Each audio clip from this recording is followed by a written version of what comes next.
Hey, what's up? What's up? What's good? It is Matt Kelly, Matty Reiser. We are WrestleMats back in full force, and hopefully, Matty, right back with some better audio this week, my friend. That might have been an oopsie daisy on our end. Little hard times, Daddy.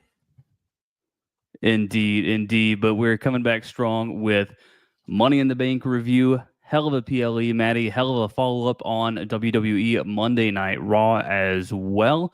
And man, we got a lot to talk about. Some of it we got right, some of it we got wrong, and some of it we just sure as hell didn't see coming. 100%. It was almost, what's the word? It seemed like it was a no-brainer on a lot of them, but then some of them, man, just some of the returns, some of the shocks, the swerves, as Russo would say. WWE just keeps us guessing all the time. Yeah, they certainly do. And the guessing didn't end at Money in the Bank, and that's going to be our quick count topic of the night, Matty. Before we get into the actual Money in the Bank PLE, Gunther and Jey Uso for the World Heavyweight Championship on Monday Night Raw. I wasn't ready, my friend. No, man. I wasn't ready. Gunther is our new World Heavyweight Champion. The train has ended for Jey Uso. The train has stopped. Man, what do you think of the match? What do you think of the outcome? Beginning to end, dude, I loved it. I loved him coming out with his son. The crowd was hype. Everything about it felt like a big match feel. And I love this rivalry between Gunther and Jey Uso. The ending of the match with the sleeper holds back and forth. Just such a story told. And yeah, I mean, at this point, was the juice worth the squeeze with the Jey Uso World Heavyweight Championship run? Yeah, I think that's a very, very good question. And, you know, I don't know if you caught some of the after show video, Matty, of Jey cutting the promo, kind of the heartfelt there with his son in the ring and that sort of thing. And I think that's a good question of like, okay, well, where does Jey Uso go now? Because he got so many cracks at Gunther, and then Gunther comes back and beats him once again. And to your point, out of the last night was match number 4, right? Or 5? 4-1. So he's 4-1 against, or 1-4 against Gunther rather. And you know, losing the way that he did, I think it's well enough that Jey kind of moves on to other challenges, and maybe he can get back in the world heavyweight title picture at some point. But I think it's done enough good for Jey. I think it's made him a superstar. I think it's made him a worthy competitor. He's not the guy anymore that you think is going to lose every single time in a big situation. And Gunther always looks like a monster. You know what I mean? So I think he's got enough fresh challenges there in the way. And you've already saw it. Well, we'll get to that more about Money in the Bank. But, you know, the lingering Money in the Bank winner, right? That he's got to worry about. Well, and I think it kind of worked out because we're talking about Jey Uso. Was it the juice worth the squeeze? And I think it was, because we've seen other superstars have that white hot heat where they should have been put maybe the strap on them just for a short, long run. They did it with Jey Uso. They didn't do it with Sami Zayn. They didn't do it with LA Knight. We've seen other guys have that momentum that Jey Uso had. Mm-hmm. So props to WWE for figuring that out and realizing that, hey, even if it's a short run, it's still going to elevate this guy. Yeah, I think so as well. And I think that was their best match out of the series of 5. So I think that's kind of a good way to, to climax that series and move on for both of them on to different sorts of challenges. And Gunther, man, he cut a promo on the way back to the gorilla position, and it was on a lot of the WWE digitals and socials. He said he's just not up to it. And so Gunther is back to being this big, just overarching, imposing heel. And I would be remiss, Matty, if after the Nikki Bella return that we got last night on Monday Night Raw, if we get the Goldberg return down the line, don't you think that means a little bit more with Gunther retiring him as champion, as this imposing figure, as the top of WWE? Absolutely. I mean, we've seen how they booked Gunther. He's wrestled, 2 matches since WrestleMania? I think that was a telltale sign. Pat McAfee. And now this. And if you do have Goldberg did have that streak. There's so much Mhm. momentum with Goldberg's just, the legend of Goldberg. I think Gunther's the guy. You just keep letting him be dominant, and beating Goldberg and retiring him is a match made in heaven.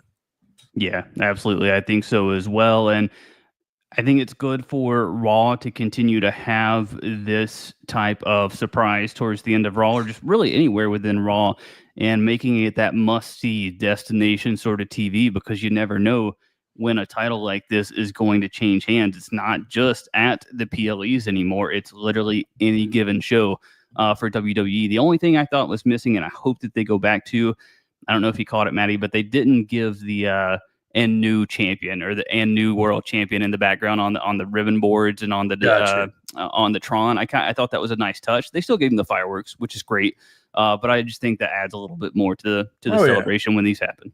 just such a big moment, Yeah, especially on Raw, the world right, champion. I right. mean, dude, I wonder how many times that's happened in the last 20 years that the Not world much. titles. It's got to be a handful. Yeah, I mean, at most. So yeah, congrats to Gunther. He is who we want, that big bad heel. And now that really we've got Cena and we've got Gunther as your world champs, two heels. So what does that mean for the future of WWE currently?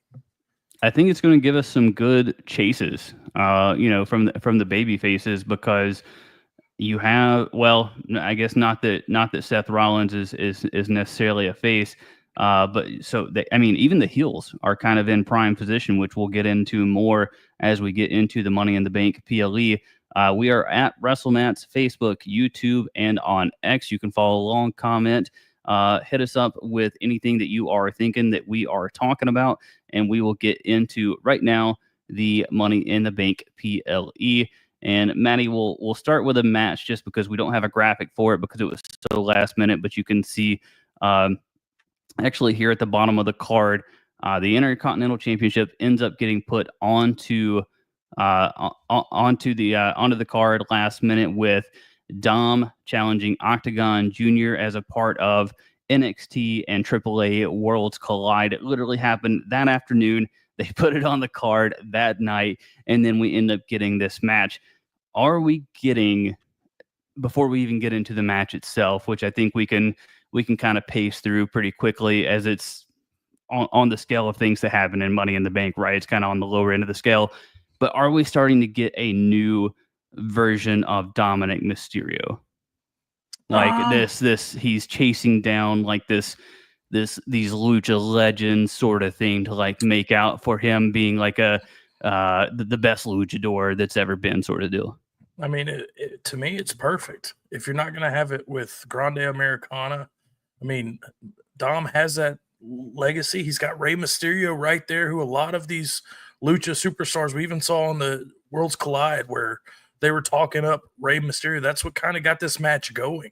So to me, this is perfect. This only elevates Dominic Mysterio to kind of go up against these other lucha stars, especially in AAA or even with the IC title on WWE. It's perfect for him. And I think it's a brilliant way on WWE's part to promote AAA and draw attention to it. And you've got all of these, big names sitting ringside taking in this match. Obviously, you still have Dom go over and keep up with the Intercontinental title, but it also put a lot of Dom's abilities on display too. Not only his abilities in the ring, but his heel tactics, the presence of Liv Morgan. I think they're just continuing to build this aura there with Dom, and he's just, man, he's like he is a heel, but he's cool. I Man, he's gonna be on that precipice. Like, I thought it would take a million years to start getting Dom cheered, but he's getting cheered, and I think there's a real possibility that within the next maybe 2 years or so, that we get some sort of face run from Dominic Mysterio. Yeah, I agree. I think it's more or less he's just got to grow, keep growing. He's such a slimy heel at times. It works out, and his ring work just needs to keep getting elevated. But I think that's why you put him in the ring with these luchadors to kind of bring that flavor, that pizzazz, which kind of sometimes he misses bell to bell. We got to remember this guy's only been doing it a couple years, so there's so much light at the end of the tunnel with Dom moving forward. Yeah, I'm willing to wait this out. Let's move on to the next match, Maddie, that we have on the card. We're just keeping it in the same order that we went through during the preview show last week. So we started with Lyra Valkyria and Becky Lynch, and that's where we will start here with Becky Lynch getting the win, becoming the new Intercontinental Champion, Maddie. Oh, dear God. The reign is over. The reign for Lyra Valkyria is over, and she had to raise Becky Lynch's hand. If you see there, if you're watching along on Facebook, YouTube, or X with us, I thought it was a really good match, Maddie. I thought it was, again, the best of their series as well, kind of the way that we talked about with Jey Uso and Gunther. And man, Becky is just golly, man. If somebody doesn't make you want to punch somebody else in the face, I mean, Becky is like, she's so annoying at this point with her heel work, and it's brilliant and it's good, and you understand why people are coming after her. Oh man, and even the way she won the title, the roll up with grabbing the ties. I mean, everybody, you love to hate Becky, and I almost love her as a heel so much more than the man gimmick. Yeah. You know, we were talking this or that. I think this is going to be maybe not peak Becky Lynch, but it's damn near close. And I think the way that Lyra, the match, you could tell the physicality in this one where they were just, it was a slugfest at first. And you could tell like almost like, holy shit, these chicks really do hate each other. To me, this was a great match. Like you said, best one of the series. And it's done nothing but elevate the IC title and Lyra. Yeah, and so we got some follow-up on Monday Night Raw with this match as well, where Becky wasn't pleased with Lyra hitting her with the suplex after and not raising her hand properly, calls her out there, and then we get the return of Bayley. So I'm curious about what you make of this, Maddie, because when I saw Lyra gets called out, right? Before she can make it to the ring, Bayley jumps Becky and we get her return. But then after Becky kind of scatters and leaves the ring, Lyra's standing there looking like she's kind of confused, like she doesn't understand why Bayley is there. She took her out at WrestleMania. Like, what do you expect? How do you not want her to show? Like, I don't know. I was just very confused at her reaction there. Yeah, I mean, we've kind of been waiting for Bayley for since WrestleMania. So right. I don't know if this was necessarily the best time, but if you're trying to elevate that Intercontinental Championship, big match, Becky versus Bayley. I mean, dude, you can't get much bigger than that. That's like Cody Rhodes versus Roman Reigns for the IC title. That's going to be another one, a big deal, and I think it fits. I think Lyra's elevated her stock enough that she can continue to work with these NXT call-ups, things like that, and I think you just keep letting Becky do her thing. Is this a Night of Champions match, or is this a SummerSlam match, Becky and Bayley? I'd slow burn it a little bit. I think they're good at telling stories. I don't think there's any reason to, you could go back to a tag match with, Becky and whoever versus, Bayley and Lyra and just kind of give us this one at SummerSlam. I think it'd be a big match feel having Bayley and Becky. Yeah, no, I absolutely agree that they should slow this one down. I think Bayley's got a little bit to prove. She can go after Becky plenty. They're both great on the mic. So I think you slow burn that one and you make it the big fight feel. You got 2 nights of SummerSlam this year too. That's right. Yeah. I mean, you gotta find time to give this one its due, I believe. But I think this reign is, to your point, it's gonna do a lot more for that title. And I mean, as cocky and arrogant as Becky was, saying that the best thing that's happened to that title is her, she's kind of right. Like, I mean, at this point, it's meant more than it ever has. So, all right, John Cena, Logan Paul teaming up against Cody Rhodes and main event Jey Uso. Both champion at the time, not champion, not champion as of Tuesday night now. But this isn't even. It's not even really the the big story that came out of the match. The match itself is like, all right, whatever. But getting the return of R-Truth, or as we know him now, Ron Killings, as himself, Ron Killings, coming back after we thought that he had been cut from WWE. That's next to maybe CM Punk. This is the most shocked I've been at a WWE return in a hot minute.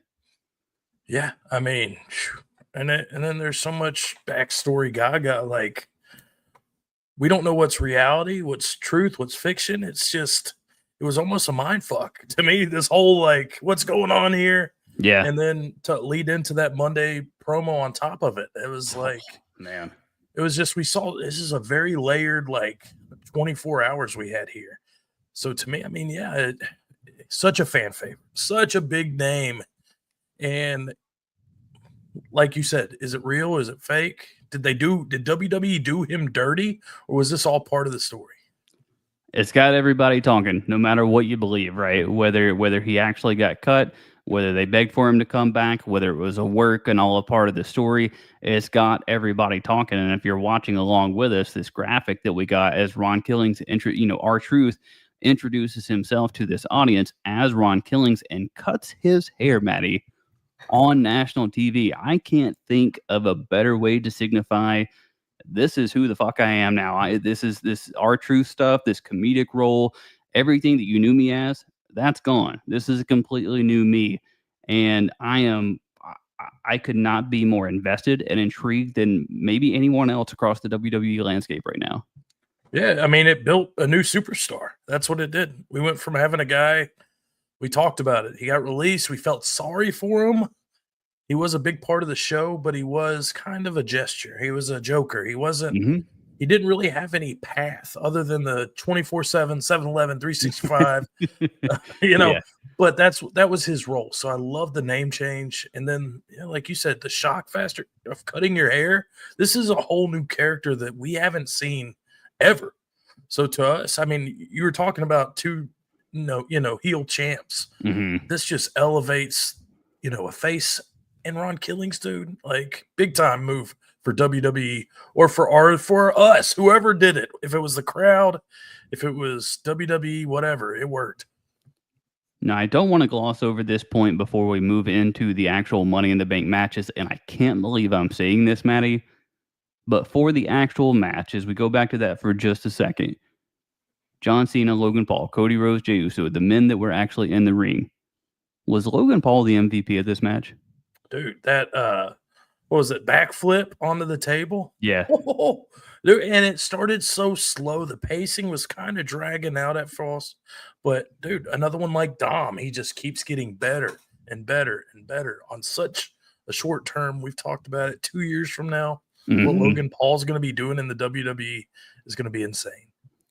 And as much as sometimes I don't care for the everything having to feel like it's connected to his brand or to him trying to create a viral moment and bringing in all the all the extras, if you will, with the drone and everything. The move with Cody off the top rope and that camera angle, that's something that we've never, ever seen before, and it was pretty damn cool. So I think Logan Paul is doing a great job innovating and bringing different things to the ring that we may not see otherwise. Yeah, I mean, that's part of wrestling too, though. You don't need 100 super kicks. You need to tell a story. And sometimes these big moments, let me downs, let me ups, they're just as big as having a good match, as having those memorable moments. And that's what everybody's going to remember from this match are those Logan Paul spots. And the funny thing is we talked ourselves into who's going to take the pin. On last week's show, we're like, oh, Logan Paul's taking this pin. In a million years, I didn't see John Cena taking this pin, but I think bringing back R-Truth, Ron Killings, doing it that way, oh man. I mean, it doesn't hurt Cena. It builds truth. It does everything you wanted out of this match. I thought it was perfect. Oh, absolutely. And I feel like Cena's been pretty giving on his, championship run here. Agreed. You've seen a lot of, crossroads, RKOs. You've seen different moments where a guy gets the upper hand. So it's kind of interesting the way Cena's kind of booked himself as well, where he's still giving back even if he's winning. Yeah, fully agree. And he had a match with R-Truth, who was, when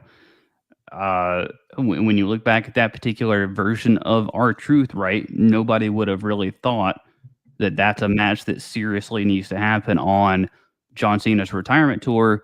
And it did. And in fact, it happened on primetime television. So it doesn't get much bigger than that. When we talked, there was no build to this match. And now we're talking, what, a week later or 2 weeks later? And this is taking over WWE. Just crazy how the wheel turns. All right, let's get into the men's Money in the Bank ladder match. LA Knight, yeah. Penta, Seth Rollins, Solo Sikoa, Andrade, and El Grande Americano. And Maddie, I hate to say, but I knew my hopes were dashed with El Grande Americano as soon as they cut that promo backstage in the Fireball ladder. I was like, oh man, he's not winning this match. My pick was just torched in DOA as soon as that happened backstage. But nonetheless, Maddie, let me throw it, put the ball in your court. What were some of your favorite moments out of the men's Money in the Bank ladder match? I mean, I thought it was pretty good spots regardless, but I love the ending where you have not just the solo Uso, but the factions facing off against each other. That to me felt big match feel where you have Rollins and Breaker and Reed, and then you have Solo, Fatu, and Solo just keeps stealing the show with his personality. Does he not? Man, Doing it's that shining Penta so walk. much right Oh now. my god, just everything he's doing is cracking me up. But yeah, dude, I felt like both these ladder matches, great spots. They kind of worked in tandem. Sometimes it looked a little sloppy. I think when you have a ladder match, you have to kind of have these predictable spots. Whereas the Logan Paul match, you're not necessarily expecting that. With the Money in the Bank, you are expecting the hoorah, the hoops. So to me, it just kind of looked a little bit more choreographed. But end of the day, I loved it.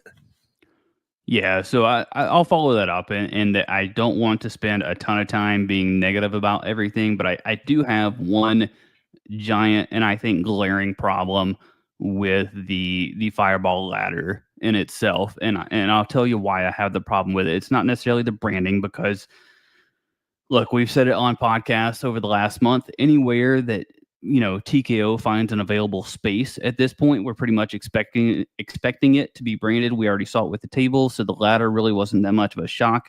I thought it was really, really bad, unfortunately, on the briefcase itself with the Cash App. Really, really didn't like that. I think it was just for the match itself because I've seen photos since, and it's not on the briefcase for either winner, thankfully. But um, back to the ladder itself, the problem that I truly have with the ladder and it being propositioned, especially before the match, is that that if somebody goes for the briefcase before that ladder makes its appearance in the match, Mm. that's not like it's not happening. You're not getting the actual finish before that ladder makes its appearance. And so that's the problem that I have with that particular piece of branding. Yeah, I mean, I didn't even think of it like that, but Yeah. you're right. You're gonna have. I mean, it's just tough. I don't love any of it, so it's Right. hard for me to kind of get behind to a point. Like it's just too much. I think It that's is. It's a lot. the end of it. And like you said, if it's getting in the way of telling a story, that makes it Mhm. even more disgusting in my point.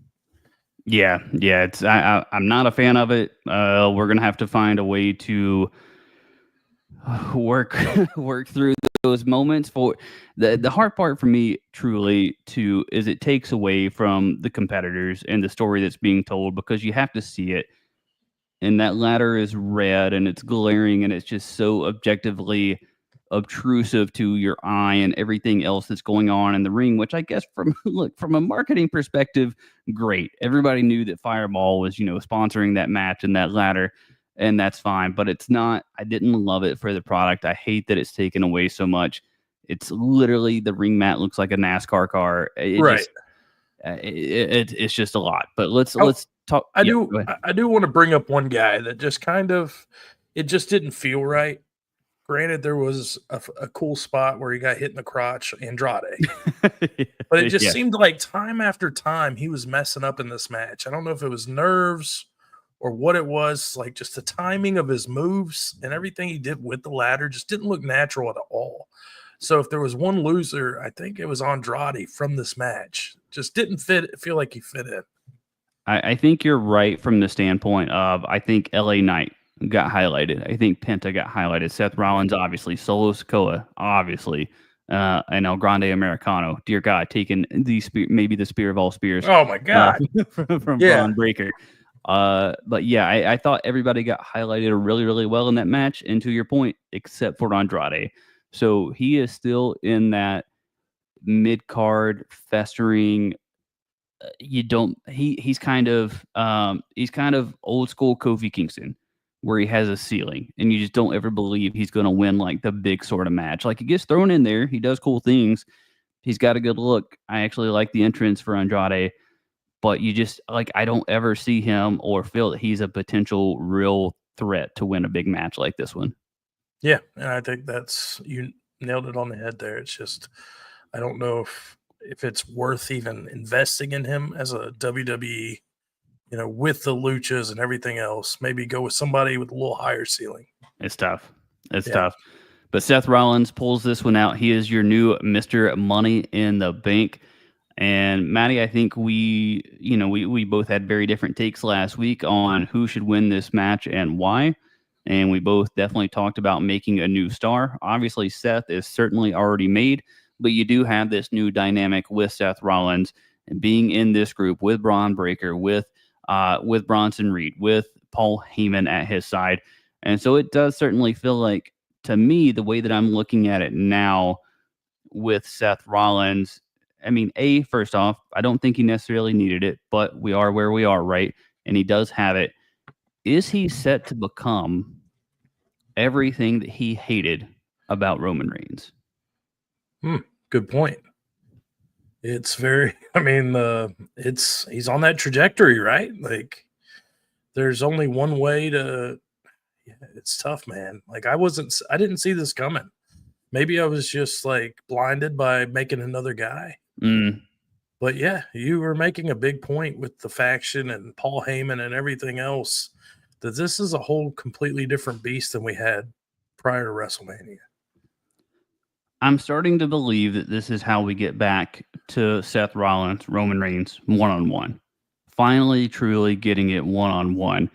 And that is that Roman flips the entire script and goes and tells Seth, like, look, you're becoming literally everything that you hated about myself. And I think that's how we eventually get this feud. But I have a couple of questions for you, Maddie, about Seth Rollins, about being Mr. Money in the Bank. So twofold. Does someone cost him his cash in, be it CM Punk, be it maybe Roman Reigns? Does it get thwarted, or does he just simply have too much power surrounding him to not eventually win the title? Multi-layered right there, right? Yeah. So Yep. I highly expected CM Punk to cost Rollins getting this championship. Right. And they completely pivoted Punk to Cena now, which I was not I don't think either one of us were expecting that till later in the run. So that was kind of a curveball. And now you have him with this dominant group. So I don't know if it's not Roman Reigns costing it. I think there's a story there with Cena, right? I mean, you've seen Cena's facial expressions where he looks at the crowd. He's that tweener still, right? There's got to be a reason that Cena comes back to being a face at some point. And I think Rollins and his group could be that point down the road. You're leaning into my next question, Maddie. You're leaning into my next question.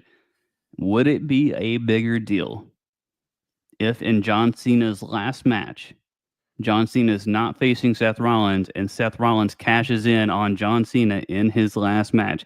Is that a bigger deal than his WrestleMania 31 cash in? Oh my God.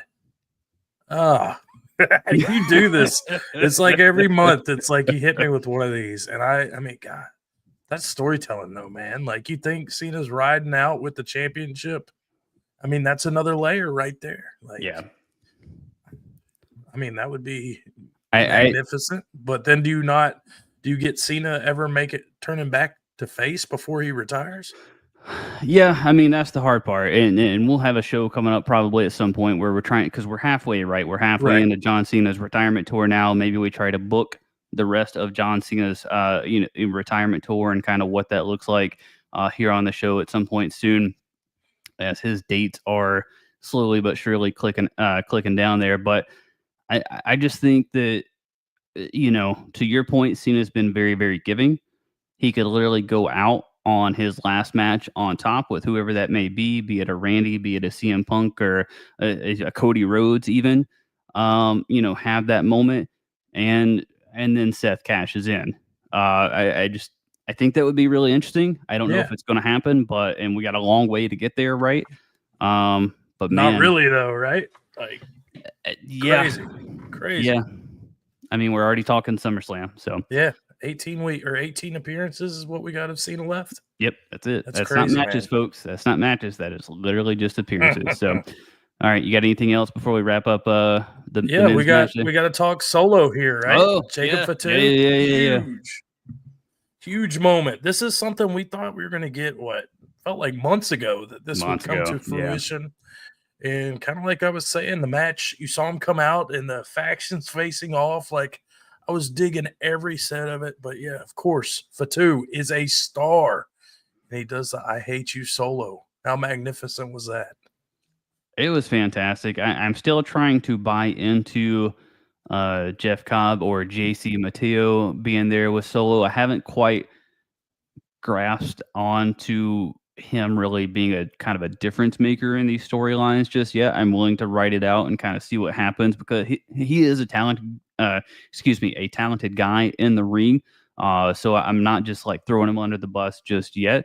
But I do need to see where that goes and kind of what his role is there alongside Jacob Fatu and that sort of thing. But I mean, to be able to tell this story in the middle of the match and then still be able to come back to the match itself and it keep going and it not be like uh not be a complete and total distraction to everything else that was going on. I thought it was well placed within the match and I think it's a great way to advance that storyline.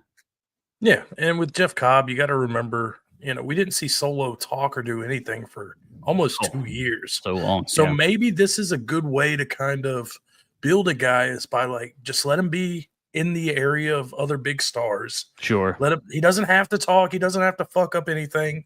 Just let him his presence be known and let him be a side piece till the time comes. Because right now at the top it's loaded anyways. So slow burn with all these guys, in my opinion. Yep. Absolutely agreed on that. Last match that we are talking about, it's the only one we got left. Women's Money in the Bank. Alexa Bliss, Rhea Ripley, Julia, Roxanne Perez, Naomi, I did it again. Naomi, Stephanie Vaquer. I have got to slow my roll when saying Naomi because for some reason or another, I want to put another N into her name. I don't know why that is. But this match, Maddie, I talked about it last week with possibly being one of the best women's Money in the Banks just from an athletic perspective. I think we pretty much nailed that and got that in this match. I think we got a lot of good stories told. I think all of the new superstars there with Roxanne Perez, Stephanie Vaquer, Julia, they all had their shining moments. And then they even made mention of it on commentary, Maddie. You had these moments of kind of the, I don't want to say the old guard, but just superstars that have been established in Alexa Bliss, Rhea Ripley, Naomi, facing off kind of the new upstarts there. So what do you think about this women's Money in the Bank? This is what you want out of women's wrestling. Everybody shines. Everybody looked like superstars. Stephanie Vaquer, holy shit, the crowd was hot for her. You can tell she is a veteran that just started on the main roster because she already looks like the real deal. Yeah. Rhea came off as a powerhouse. You had the two NXT girls. And, Roxanne Perez is another one, man. She looks so smooth in the ring. Yeah, I really don't have any complaints. And it made Naomi, who I was hoping for. And I think there's a lot of stories you can go with her moving forward. So I think everybody I think I like this one a little bit more than the men's match. I would agree. Yeah, I would agree. There was just more fluidity. You didn't need all of the extras. Not that the extras were bad in the men's match necessarily, but you literally just had the ladies in the ring here telling this particular story. I think this is the most that people have probably been behind Naomi and convincing so with her character work that she's had going on. You mentioned Roxanne Perez. She loses this, but then goes out and wins a fatal four-way qualifier for Queen in the Ring on Monday Night Raw. Stephanie Vaquer, I think, is in one of those matches upcoming next week as well. Alexa Bliss, we have to wait and see what's happening with that storyline.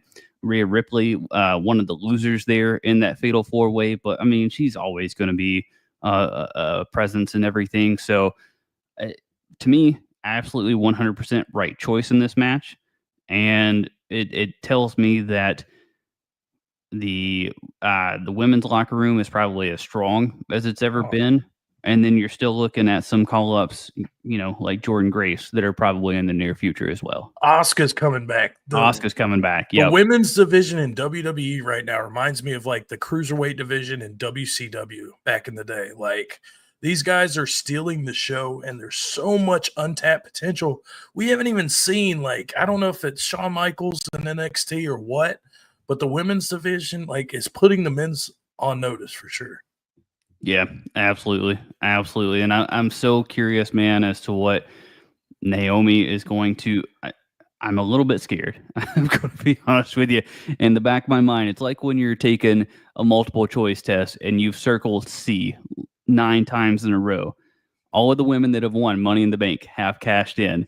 In the back of my head, I'm like, oh man, what if Naomi's not the first to cash in? Don't do that to us. I don't want to, man. I don't want to. I think she deserves the title, but it's just in the back of my head. It's like at some point, somebody has to be the first woman to not successfully cash in. I hope it's not her. I don't think it's going to be her, but man, I'm going to be on edge until she is actually holding the title. Yeah, and I mean, she hasn't been a heel that long, so there's a lot of growth opportunity for her as a character because she has been wrestling forever. Storytelling's big in the modern day product, and we still have unfinished business with Bianca Belair. Maybe Jade Cargill plays a part of that. There's so much with Naomi, the upsides there. But yeah, congrats to her. She deserves the roses. She's been doing it way too long to finally hit it, and now she's on top of the mountain. Yep, absolutely. I think she got a good pop for actually grabbing the briefcase itself. I mean, you see the shot there, so much emotion coming through. And Naomi, if you happen to catch her in the post show with Big E, you could tell she was just like, man, trying not to let it all out there in that moment, and have like trying to maintain that heel character a little bit, but just also being accepting of all of the flowers and all of the kudos that she absolutely deserves of the work that she's put into this character and what she's done to advance herself. So, all right, Maddie, anything to wrap up Money in the Bank, buddy? Yeah, how are we going to rate this one? 1 through 10. Give me your rating of this show. Oh, goodness gracious. Man, you had so many good surprises. You had so many good moments. I'm trying to leave like the branding and stuff out of it because that's new, and it's obviously not the talent's fault that that's on screen with the branding and whatnot. But I think it's a solid 8.5, somewhere in that neighborhood for me. What about you? Yeah, I mean, it's hard to give this anything lower than an 8 with the surprises, with the cat, with what we got with Solo and Fatu, and with Ron Killings, R-Truth, the biggest swerve of what you said, maybe the biggest comeback since Punk. It's weird because I kind of felt like I took a step back with the Money in the Back matches, with the choreograph stuff kind of bothered me. But yeah, I'm going to go 8.5 just for storytelling. I think it delivered. Yeah, and we got a comment rolling in. Somebody saying that they're Eldredge there on YouTube, saying about an 8-ish. So we're all kind of in the ballpark. A couple of things could have been, maybe tighten up and whatnot. Maybe Money in the Bank or something. Which, I mean, actually, take back what I say here. I was going to say maybe some bigger entrances or some different gear, but Naomi saying that she actually put the work into her gear to kind of reminisce to Carmella, who was the first Money in the Bank winner. So she had that callback too. So, I mean, that stuff's happening, but I do think for Money in the Bank and the opportunity that it is and what it represents, maybe you do go out of the way a little bit to make it feel just a little bit bigger. I don't know if that's lighting. I don't know if that's, special gear, special entrances, what have you, but just something to like, give it that little boop, just, over the edge. Yeah. Understood, for sure. Great show tonight, Matt Kelly. Yes, sir. Matty Riser. We're going to be coming back with you next week. Of course, find us on YouTube, Facebook, X, streaming live every Tuesday night. We're going to be talking about, we're finally going to get into it, Maddie. We're going to get into the debate. What are the big 4 WWE PLEs? That's coming your way next week. Make sure to join us, and we will see you next time. Whoa!